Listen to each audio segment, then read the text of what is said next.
Good morning बच्चों।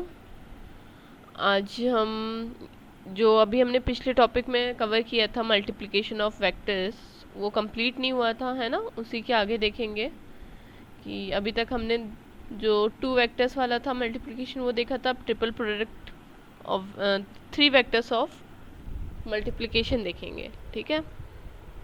तो triple product में क्या होता है? स्केलर ट्रिपल प्रोडक्ट, जैसे मान लो हमने दिया है, यहाँ पे दिया A dot B cross C, वो इक्वल टू होता है B cross A C cross A, है ना।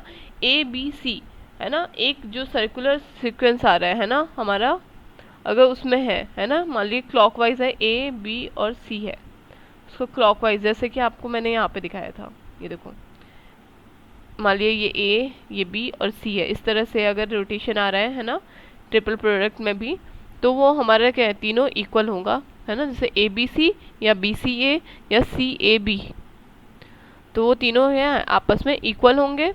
और उसका हम मैग्नीट्यूड कैसे निकालेंगे? वो होगा ए एक्स ए वाई ए जेड, यानी ए के तीनों मैग्नीट्यूड्स, है ना, कंपोनेंट, बी के तीनों कंपोनेंट और सी के तीनों कंपोनेंट। ठीक, ऐसे आप मैट्रिक्स लिख लोगे और उसका मैग्नीट्यूड निकालोगे, तो ये हमें क्या देगा? ए डॉट बी क्रॉस सी। ये हमारा होता है स्केलर ट्रिपल प्रोडक्ट। तो यहाँ पे स्केलर इसीलिए कह रहे हैं क्योंकि यहाँ पे सिर्फ और सिर्फ मैग्नीट्यूड देता है, डायरेक्शन नहीं आता है रिजल्टेंट में, ठीक है। नेक्स्ट है vector triple product. Vector triple product क्या होता है कि हमारा A cross B cross C है, वो इक्वल टू होता है B into multiply A dot C minus C multiply with A dot B, ठीक है। आप ये निकाल लोगे तो आपका क्या आ जाएगा? वेक्टर ट्रिपल प्रोडक्ट निकल जाएगा। ऑल्सो आप देखोगे, अगर मान लो A cross B cross C है plus B cross C cross A है plus C cross A cross B है, तो इन तीनों का समीशन जो होता है वो इक्वल टू 0 होता है। ये याद रख लेना आप, ठीक है। अब देखो कोऑर्डिनेट सिस्टम क्या होता है। अभी तक तो आपने वेक्टर्स के बारे में देख लिया, अब आगे देखते हैं कि कोऑर्डिनेट सिस्टम क्या होता है। तो in order to describe the variation of quantities required an appropriate coordinate system. जो हमारी क्वांटिटीज आ रही है ना, एक्स डायरेक्शन में, चाहे वाई डायरेक्शन में, चाहे जेड डायरेक्शन में, है ना, या किसी भी डायरेक्शन में कह लो, है ना। एक्स वाई जेड तो कार्टेशियन हो गया। आप किसी भी डायरेक्शन में वेरिएशन को देखने के लिए, क्वांटिटीज़ का वेरिएशन को देखने के लिए हम क्या देखते हैं? कोऑर्डिनेट सिस्टम देखेंगे, है ना। हमें रिक्वायरमेंट होती है किसकी? एक एप्रोप्रिएट कोऑर्डिनेट सिस्टम की। तो बेसिकली हम 3 टाइप के कोऑर्डिनेट सिस्टम के बारे में पढ़ेंगे, ठीक है। अ पॉइंट और vector can be represented in any curvilinear coordinate system which may be orthogonal और नॉन ऑर्थोगोनल। ऑर्थोगोनल और नॉन ऑर्थोगोनल का क्या मतलब है यहाँ पे? कि ऑर्थोगोनल मतलब तीनों आपस में कैसे हो? परपेंडिकुलर हो, म्यूचुअली परपेंडिकुलर कोऑर्डिनेट सिस्टम होगा तो उसे कहेंगे ऑर्थोगोनल। और तीनों अगर म्यूचुअली परपेंडिकुलर नहीं है तो उसको कहेंगे नॉन ऑर्थोगोनल। तो चाहे ऑर्थोगोनल हो चाहे नॉन ऑर्थोगोनल हो, हमें रिप्रेजेंटेशन ऑफ वेक्टर के लिए हमें क्या चाहिए होता है? कोऑर्डिनेट सिस्टम के बारे में पता होना चाहिए, कि ताकि हम अपने वेक्टर को उस पर्टिकुलर कोऑर्डिनेट सिस्टम में क्या कर सकें? रिप्रेजेंट कर सकें। तो हम यहाँ पे 3 टाइप के कोऑर्डिनेट सिस्टम पढ़ेंगे। एक तो होता है पहला कार्टेशियन, जो सबसे बेसिक है ना, इसको रेक्टेंगुलर कोऑर्डिनेट सिस्टम भी कहते हैं। एक्स वाई जेड ये पॉइंट्स हम इससे शो करते हैं, ठीक है। ये हमारा ऑर्थोगोनल कोऑर्डिनेट सिस्टम भी है, याद रखना, क्योंकि एक्स वाई जेड आपको ये पता ही है कि तीनों कैसे होते हैं? म्यूचुअली परपेंडिकुलर होते हैं। और सेकंड है सर्कुलर सिलेंड्रिकल कोऑर्डिनेट सिस्टम। यहाँ पे देखो, एक हम इमेजिनरी सिलेंडर मानते हैं जिसमें हमारी रेडियस जो होती है सिलेंडर की वो रो पॉइंट है ना, पहली क्वांटिटी रो लेते हैं। सेकंड है फाई, जो कि हम आप अभी आगे आप देखोगे तब आपको ज़्यादा समझ में आएगा। फिलहाल के लिए याद रख लो पॉइंट्स क्या क्या होते हैं यहाँ पे, रो, फाई और जेड। जेड हमारा सेम है जो कि हमारे कार्टेशियन में था, वही हमारा सिलेंड्रिकल में जेड यहाँ पे सेम रहता है, ठीक है। और थर्ड है स्फेरिकल इसमें पॉइंट्स होते हैं आर, वेरिएबल जो है हमारे आर, थीटा और फाई। चलो अब आगे देखते हैं एक एक करके इन तीनों कोऑर्डिनेट सिस्टम के बारे में कि होता क्या है। तो पहला है कार्टेशियन या रेक्टेंगुलर कोऑर्डिनेट सिस्टम। यहाँ पे देखो x, y और z है। इन तीनों की रेंज क्या होती है? -इनफाइनाइट टू +इनफाइनाइट, चाहे वो x हो, चाहे y हो, चाहे z हो, तीनों की रेंज हमारी क्या है? सेम है। ठीक है।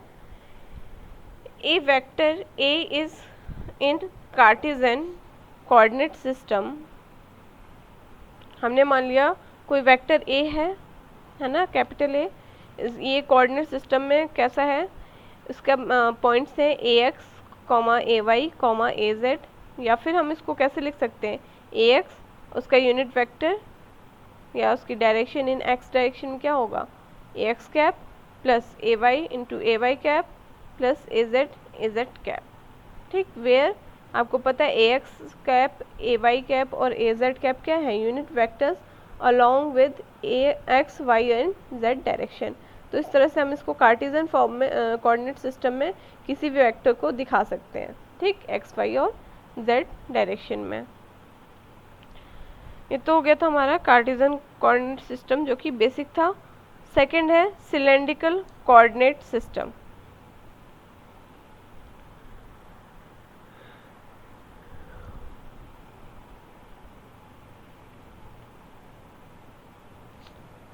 देखो सिलेंड्रिकल कोऑर्डिनेट सिस्टम में क्या है, ये हमने मान लिया एक पार्ट ले लिया किसका? सिलेंडर का ही है ना। ये देखो ऐसे कंप्लीट होता। ठीक, लेकिन हमने मान लिया ये एक पार्ट लिया हमने, एक्स वाई जेड है। ठीक, इसमें देखो ये हमारा रो क्या है? रो पॉइंट जो है वो हमारा रेडियस है जो कि हमारा 0 टू इनफाइनाइट हो सकता है। ठीक, इसकी रेंज देख लो आप यहाँ पे, इसीलिए 0 टू इनफाइनाइट है।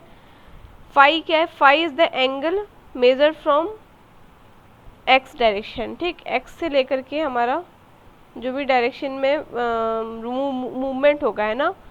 देखो यहाँ पे हमने मान लिया कोई पॉइंट P है, इस पॉइंट पे पहुँचने के लिए हमने माना यहाँ 0 से स्टार्ट कर रहे हैं, 0 से हम x ऐसे जाएंगे रो। ठीक, इसके लिए हमें एंगल कितना चलना पड़ा? फाई, x डायरेक्शन से फाई एंगल मूव, और ये z वैल्यू जो कि हमारा कार्टेशियन की तरह है, सेम है z, है ना। तो यहाँ पे 3 पॉइंट होते हैं। तो z आपको समझ में आ रहा होगा कि -इनफाइनाइट टू प्लस रहेगा जो कि हमारा पहले भी था, और फाई क्या होगा? 0 से 2 पाई। ठीक, 2 पाई के इक्वल नहीं होगा क्योंकि 2 पाई मतलब 0 एंगल इक्वल, सेम ही बात है, इसीलिए ये तीनों क्या है? रेंज हो जाएगी। ठीक है। देखो cylindrical coordinate system, it is convenient whenever dealing with problem having cylindrical symmetry। जब हमें सिलेंड्रिकल सिमेट्री दी हो उसकी प्रॉब्लम से डील करने के लिए बहुत ही इजी कोऑर्डिनेट सिस्टम हो जाता है, तब हम ये यूज़ करते हैं सिलेंड्रिकल कोऑर्डिनेट सिस्टम को। ठीक है। इसमें हम वेक्टर को कैसे शो करते हैं? कोई मान लिया वेक्टर ए है तो उसको पॉइंट्स क्या हो जाएंगे? ए रो, कॉमा ए फाई, कॉमा ए जेड। ठीक, इसी तरह सभी डायरेक्शन देख लो। यहाँ पे ए रो की डायरेक्शन क्या होगी? जिस डायरेक्शन में हमारा रो की वैल्यू क्या इंक्रीज हो रही है। ठीक, इसी तरह फाई जिस डायरेक्शन में इंक्रीज हो रहा है तो ये ए फाई कैप, और जेड जिस डायरेक्शन में इंक्रीज हो रहा है वो ए जेड कैप हो जाएगा। ठीक है, ये तीनों क्या है? हमारे यूनिट वेक्टर्स है रो, फाई एंड जेड डायरेक्शंस में। थर्ड आता है अब हमारा स्फेरिकल कोऑर्डिनेट सिस्टम, जिसके पॉइंट्स हमारे क्या होता है? आर, थीटा और फाई हमारे यहाँ पे क्या है? वेरिएबल्स होते हैं। आपको नाम से ही पता चल रहा होगा स्फेरिकल कोऑर्डिनेट सिस्टम, यानी कि यहाँ पे हम देखो एक इमेजिनरी स्फेयर मानते हैं। ठीक है, एक कोई हमारा स्फेयर है, सॉलिड स्फेयर, उस पर कोई पॉइंट हमने P मान लिया। अब इस P पॉइंट के लिए पहुँचने के लिए देखो 3 वेरिएबल्स है हमारे। एक तो हमारा फाई जो कि हमारा पिछले बार की तरह सेम है, जो कि हमारा सिलेंड्रिकल कोऑर्डिनेट सिस्टम में था। ठीक, एक्स डायरेक्शन से मूवमेंट ऑफ एंगल। ठीक, फाई, और ये रेडियस, हम रेडियस ऑफ स्फेयर क्या है? यहाँ पे आर है।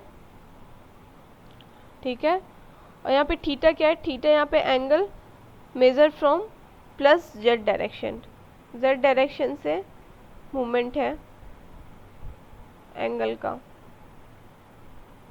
ठीक है। इन तीनों की रेंज याद रख लो, आर की होती है 0 to इनफाइनाइट,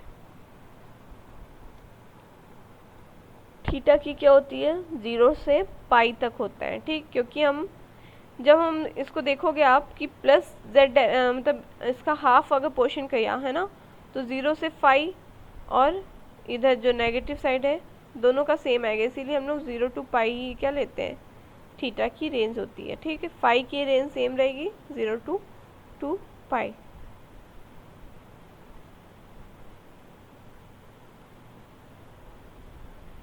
अब देखो आर क्या है, यहाँ पे देख लो चाहे तो, R radius of imaginary sphere passing through the point P, ठीक है, वही मैंने बताया आपको। थीटा क्या है, angle measured from positive Z axis towards OP, ठीक है। पॉजिटिव जेड एक्सेस से एंगल का जो भी मूवमेंट हो रहा है हमारा ओपी पॉइंट पे पहुंचने के लिए, उसे कहते हैं theta. From top to bottom, हम टॉप से बॉटम की ओर क्या कर रहे हैं, मूवमेंट होता है इसमें।